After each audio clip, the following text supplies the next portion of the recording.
Many people have received a number and believe their future has been decided. A single lab result, one marker on a piece of paper, and suddenly everything changes. The hope you've been carrying feels darker, and your body, something you thought you knew, suddenly feels like a stranger that's betrayed you. I've sat across from countless people walking into my clinic, carrying with them test results like they were carrying a sentence: low AMH, elevated FSH, and a history of loss. And written across their faces was the same question: is this it? Is this the end of my story? Today, I want to talk about something that could completely shift how you see your fertility journey, because your diagnosis is information, not a verdict. When you go in for fertility testing, you're already in a vulnerable state. You've likely been trying to conceive for months, maybe years. You've tracked cycles, timed intercourse, downloaded apps, adjusted your diet, read forums until 2 a.m., and you're emotionally invested. You're exhausted, and you're looking for answers. So when the results come back with a number that is flagged as low or abnormal, it hits differently. It doesn't just feel like data, it feels like proof that something is broken, that your body has failed you, or that you're running out of time.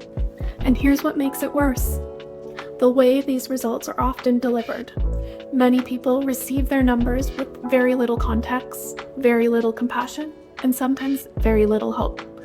Just, your AMH is low, your FSH is high, here are your options: IVF or donor eggs. No discussion about what these markers actually mean. No exploration of the full picture, and no acknowledgement that fertility is complex, dynamic, and deeply individual. I see this all the time in my practice. People come to me feeling like they're alone, that something is wrong with them. They're hopeful but overwhelmed with the amount of information that's out there. Everyone has an opinion. Every forum has conflicting advice. Every doctor a different protocol. They want clear guidance, not more confusion, not more doom and gloom. Just a path forward that actually makes sense. And underneath all of that, there's often an unspoken belief that breaks my heart every time I sense it. Many people believe that they're not worthy of love or children, but they would never dare say that out loud. That's the real devastation of a difficult diagnosis. It's not just the number, it's what we make that number mean about ourselves. Let's talk about some of the most common markers that people fixate on and why looking at them in isolation can be misleading. AMH, anti-Müllerian hormone. This is probably the number that causes the most panic. AMH is often used as a marker of ovarian reserves. How many eggs do I have left? Yes, it gives us information, but here's what I need you to hear. AMH on its own is not a sign of conception or infertility. And it's not just my clinical observation. The research backs this up. A large study published in JAMA in 2017 followed over 750 women and found that AMH levels were not associated with time to pregnancy or the likelihood of conceiving naturally in women ages 30 to 44.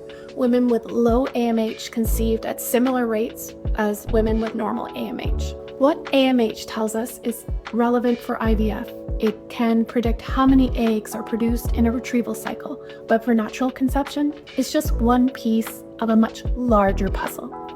It doesn't tell us the quality of those eggs. It does not tell us the capacity to conceive naturally. And it doesn't factor in all the other elements that contribute to fertility: hormone balance, uterine environment, stress levels, inflammation, circulation, digestive health. I've seen people with low AMH conceive naturally. I've also seen people with perfect AMH struggle for years. Why? Because fertility is not a single number. It's a system. FSH, follicle stimulating hormone. Elevated FSH is often interpreted that your ovaries are working too hard to mature eggs, and it's an indication of ovarian reserve. But FSH can fluctuate. It can be affected by stress, thyroid function, recent ovulation, even time of the cycle when it's tested. A single elevated FSH reading doesn't give you the full story. Miscarriage history. If you've experienced pregnancy loss, especially recurrent loss, it's devastating. And it's easy to internalize that as proof that your body can't carry pregnancy. I've worked with so many people who are grieving the loss, but suppressing their emotions because life is busy and work is demanding. They push through. They keep going, but that grief lives in the body and it affects everything. But here's what's important to understand. Miscarriage is often the result of specific addressable imbalances, clotting disorders, immune dysregulation, progesterone deficiency, chromosomal issues, and inflammation. It's information. It's pointing us towards what needs to be supported, not telling us that support is impossible. Stress and poor sleep. Poor eating habits have a greater effect on the body's ability to metabolize the world around us. Studies have shown that chronic stress elevates cortisol and directly suppresses GnRH, the hormone that initiates the entire reproductive cascade. When you're metabolizing stress hormones, toxins, and inflammation, that all impacts egg quality, hormone production, implantation, everything. Here's where the research gets really interesting. In 2019, a systematic review found that lifestyle modifications, including diet, exercise, stress reduction, and sleep optimization, significantly improved ovarian reserve markers in women with diminished ovarian reserve. The body responds to the environment that we create for it. Here's the key. These markers are snapshots, not prophecies. They tell us something about the moment in time, they give us clues, but they don't account for the fact that your body is dynamic, constantly responding to what you eat, how you sleep, how you move, and what you're exposed to, and how you're supported. Now, I'm not saying that Western fertility testing isn't valuable. It absolutely is. Blood work, ultrasound, semen analysis, these give us objective data that helps us understand what's happening in your body right now. But here's where traditional Chinese medicine offers something profound: context and movement. In TCM, we don't just look at numbers, we look at patterns. We assess the terrain, we ask, what is the quality of your blood? Is there stagnation? Is there heat or cold? Is the qi flowing freely or is it stuck? How is your digestion affecting your hormones? How is stress affecting your cycle?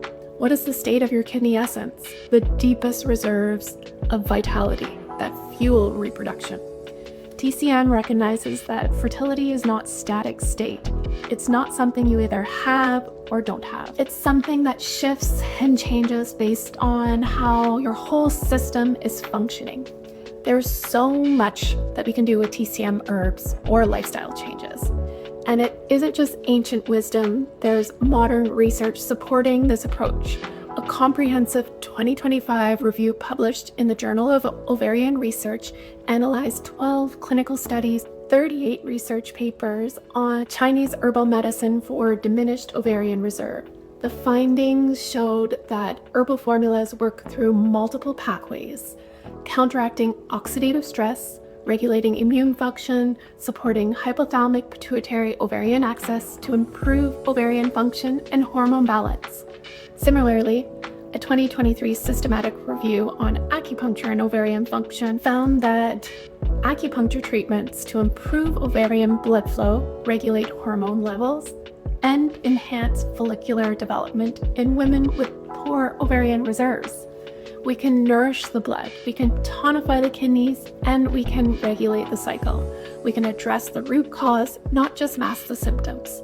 And there's something really important about our body. It loves rhythm. Your menstrual cycle is a rhythm. Your circadian rhythm affects your hormones, your sleep, wake cycle, eating schedule, your stress patterns. All of this creates an environment in which fertility either thrives or struggles. Research in chronobiology shows that a disrupted circadian rhythm from shift work, poor sleep, irregular eating directly impacts reproductive hormones, including FSH, LH, estrogen, and progesterone.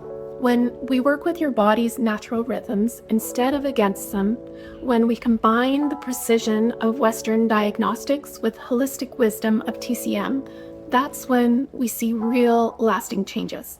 Western diagnostics gives us the map, TCM gives us the medicine. And when we combine the two, That's when we see results that statistics said weren't possible. Let me share something deeply personal with you. I had my own AMH tested several years ago and it came back low. And for a moment, even though I know all of this, even though I teach this, I felt that familiar tightness in my chest, that whisper of fear. What if this means that I'm running out of time? But then I did what I always encourage my patients to do. I took a deep breath and I looked at the full picture. I supported my body with tools that I trust: acupuncture, herbs, nutrition, stress management, creating a low-tox environment in my home. Because here's the thing, preparing for conception in a world filled with stress and toxins requires intentional action. Toxins are all around us, so for the last 6 years, I've been working hard to create an environment inside my home that reduces my exposure. And you know what happened? When I retested, several years later, my AMH had increased. What once was lower, now was a little bit higher and even higher for my age. Not because I found some magic pill, but because I addressed the drain. I nourished my system. I gave my body what it needed to thrive, and then in 2021, I was diagnosed with Hashimoto's, an autoimmune thyroid condition. Another diagnosis, another moment where I could have spiraled into fear, but I applied the same principles. I worked with my body, not against it, and in 7 months, I conceived naturally, and I gave birth to my son in 2023. That's what happens when you stop letting your diagnosis define you and you start treating them as information that guides your healing. Here's what I want you to take away from today. A diagnosis is information, not a verdict. Your fertility is dynamic and it responds to how you care for your body. With the right support that addresses the whole system and not just isolated markers, you can absolutely shift your outcomes. I know that you want clear guidance, that you're not looking for more conflicting information, and you're not looking for someone to tell you it's hopeless. You're looking for a path forward that actually makes sense, that honors both science and the deeper wisdom of how your body works. That's exactly why I created the Optimal Fertility Blueprint. This is a clear step-by-step roadmap preparing your body for conception. It brings together everything that I've learned over the years in my practice, the testing you actually need, and the lifestyle changes that help to move the needle, the TCM protocols that support your unique pattern, and practical tools that you can implement right away. No overwhelm, no guesswork, just a clear path forward. You can get access to the Optimal Fertility Blueprint at mktcm.com. The link is in the description below. And if you're just starting out and want to begin with some foundational support, head to the website, download my free food list. These will show you exactly which foods to nourish fertility based on your constitution and a TCM perspective, and which foods to minimize. Your diagnosis doesn't get to decide your future, you do. If you want to dive deeper into the research mentioned today, check out the caption below. I've linked all the studies and their PMID numbers so you can explore the science yourself. And if this resonates with you, if you've received a diagnosis that felt like a verdict, leave a comment below.